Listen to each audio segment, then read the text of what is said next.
Halo semuanya, perkenalkan nama saya Maura Bunga Aljena. Kali ini saya akan menjelaskan tentang Perang Aceh. Perang Aceh adalah pertempuran antara Kesultanan Aceh dengan pemerintahan kolonial Belanda. Konflik ini dipicu oleh ambisi Belanda untuk menguasai wilayah Aceh yang sangat strategis karena letaknya berada di jalur perdagangan Selat Malaka. Selain itu, wilayah Aceh kaya akan sumber daya alam, seperti lada dan hasil tambang, yang membuatnya menjadi incaran kekuatan asing, termasuk Belanda.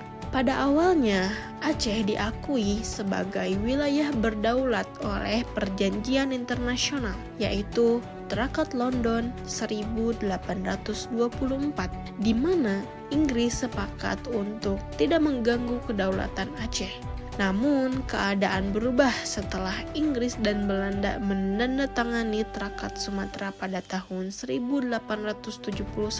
Melalui perjanjian ini, Inggris memberikan kebebasan kepada Belanda untuk memperluas kekuasaannya di Sumatera, termasuk Aceh. Hal ini mendorong Belanda untuk mulai intervensi di Aceh, meskipun perlawanan dari rakyat Aceh tetap berlangsung. Aceh terancam kedaulatannya, mencoba mencari sekutu dengan negara-negara muslim seperti Turki, serta negara-negara besar lainnya seperti Amerika Serikat.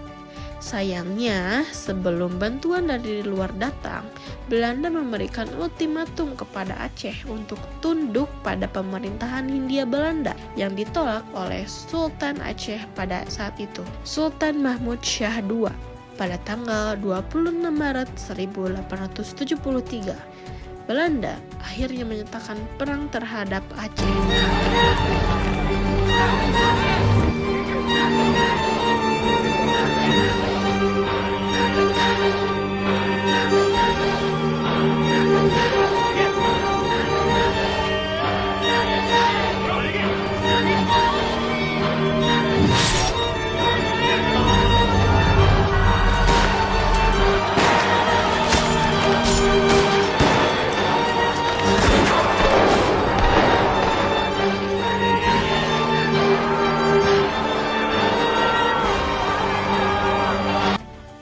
Lalu ada serangan pertama dari Belanda pada tahun 1873. Belanda di bawah pimpinan Jenderal Mayor G.H. R. Kohler melancarkan serangan pertama dengan tujuan merebut wilayah-wilayah penting di Aceh, termasuk Masjid Raya Baitur Rahman. Pasukan Aceh di bawah komando Teku Imam Leung Bata melakukan perlawanan sengit. Dalam pertempuran tersebut, Jenderal Kohler terbunuh, sehingga Belanda mengalami kekalahan dan mundur. Hal ini menandakan betapa kuatnya perlawanan rakyat Aceh yang didasari semangat jihad, mempertahankan kedaulatan wilayah, serta membela agama. Lalu ada serangan kedua dari Belanda pada tahun 1874.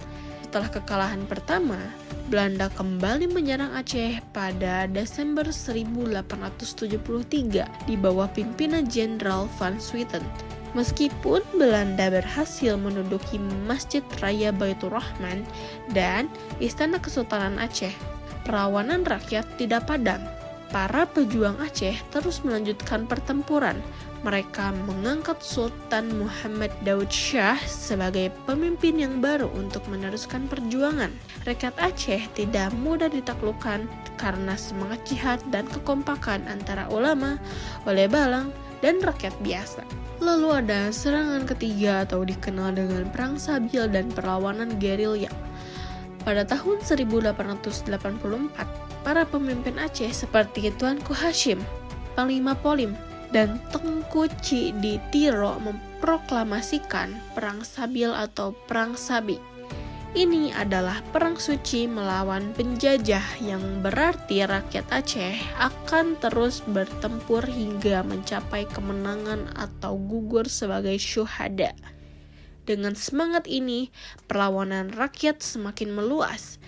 Di berbagai wilayah, tokoh-tokoh Aceh mengorbankan semangat jihad melawan Belanda. Lalu ada tokoh pahlawan dari Aceh Yang pertama ada Teku Umar, merupakan salah satu pemimpin perang yang terkenal dengan taktik gerilyanya pada tahun 1893. Teku Umar berpura-pura menyerah kepada Belanda dan diangkat sebagai panglima. Namun, setelah memperoleh banyak persenjataan, ia kembali bergabung dengan rakyat Aceh dan menyerang Belanda pada 29 Maret 1896 dalam peristiwa yang dikenal sebagai Hedvaart van Teku Umar atau pengkhianatan Teku Umar. Teku Umar gugur pada tahun 1899 dalam pertempuran melawan pasukan Belanda. Lalu yang kedua ada Cu Nyak Dien, istri Teku Umar yang melanjutkan perlawanan setelah suaminya gugur. Ia dikenal gigih memimpin perang gerilya melawan Belanda. Meskipun dalam kondisi usia lanjut dan kesehatan yang menurun, Cu Nyak Dien akhirnya ditangkap pada tahun 1905 dan diasingkan ke Sumedang, Jawa Barat. Lalu yang ketiga ada Tengku Ciditiro, ulama karismatik yang memimpin rakyat Aceh dalam Perang Sabil, memobilisasi kekuatan masyarakat hingga ke pedesaan untuk terus melawan Belanda.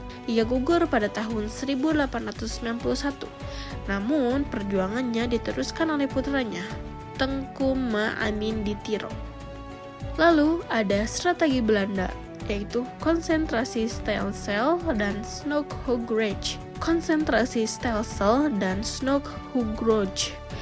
Kesulitan menghadapi perlawanan rakyat Aceh yang kuat membuat Belanda mengadopsi strategi baru, yaitu konsentrasi Stelsel atau strategi konsentrasi.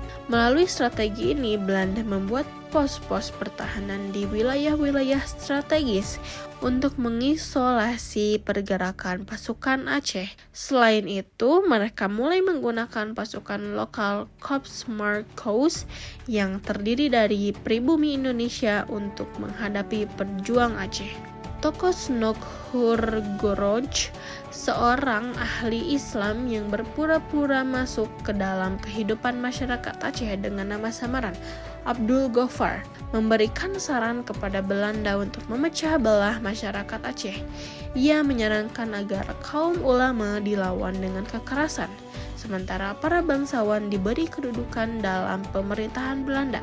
Pendekatan ini berhasil membuat Belanda lebih efektif dalam melawan rakyat Aceh. Lalu ada kekalahan Kesultanan Aceh pada tahun 1903.